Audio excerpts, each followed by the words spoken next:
Okay, so I apparently this video didn't quite take last time. Cut out a few slides in. So I'm just going to make sure I hit on the main major points actually for moral communities. So we have some definitions of what morality is: separation of beliefs and actions, and what is good and evil, right and good, right or good or evil. It's not merely convention, and it's in fact actually what we think ought to be done universally. Again, we use a descriptive concept of morality, meaning we study what people believe is moral or immoral. We're not using a prescriptive or normative approach to morality. So we're not teaching, in a sense, what people ought to believe is moral or immoral. We're describing what it is that people in fact believe and why it is that might be the case. So a moral community can be described as a set of shared beliefs about morality and behavior, in fact characterized by social identity and a sense of obligation or duties to others in your community. So some examples of moral communities are obviously things like religious groups, but they could be things like military units. They can even be things like ideological groups, being a communist or a socialist, a social justice activist, belonging to some particular political action group, including being a liberal Democrat and conservative Republican, increasingly these days.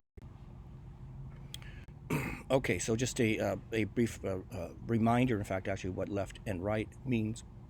Left-wing liberal Democrats, for example, more likely to advocate change, sexual freedom, protecting the weak. Conservatives more likely to advocate societal stability, control, respect for authority, tradition, power. When it comes to things like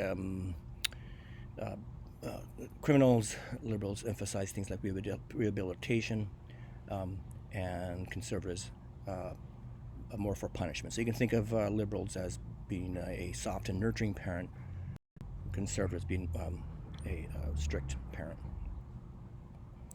With respect to moral foundations theory,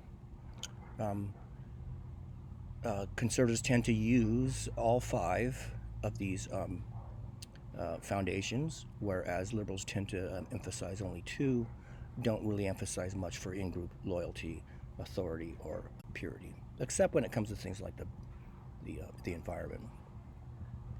Okay, so we're not going to ask these questions here.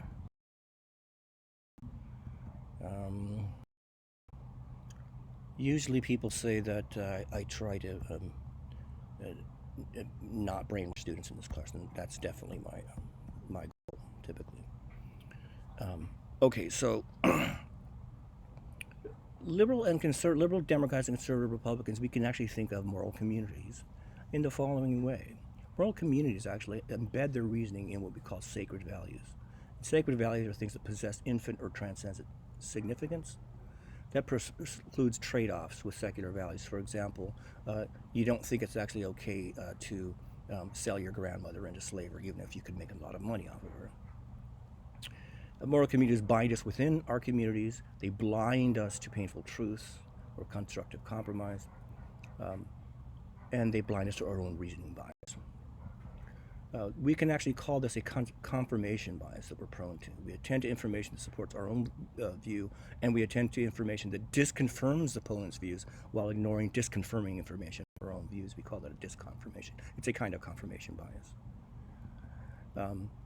So studies actually show that when you give the possibility of being able to look up, read whatever kinds of news stories that you prefer, Republicans choose conservative outlets, liberals prefer to choose liberal outlets, independents somewhere in between.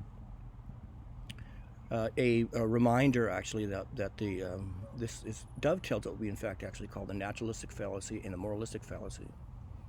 And these are some definitions, some examples of the naturalistic fallacy. We have talked about this before. This is just a reminder where we're at with that. So you can easily just say naturalistic fallacy says that what is true implies ought, and the moralistic fallacy, what ought to be implies is. And so we're in fact actually much less likely to accept information when we're under the spell of the moralistic fallacy, accept information actually that we don't like, and so it's not that way. I don't believe that data. Okay, so there is evidence actually that we are becoming more polarized in this country. I've talked about this the other day. Voting is much more along party lines, much like it was right after the Civil War. Um, and this is an example of a recent study that demonstrates actually these processes at work. So participants are taken from a pool. These are students over at Yale. And this is a study by Dan Kahan published in 2013. Participants are left-wing liberals or conservative Republicans, and they are brought into the lab and they take a intelligence test.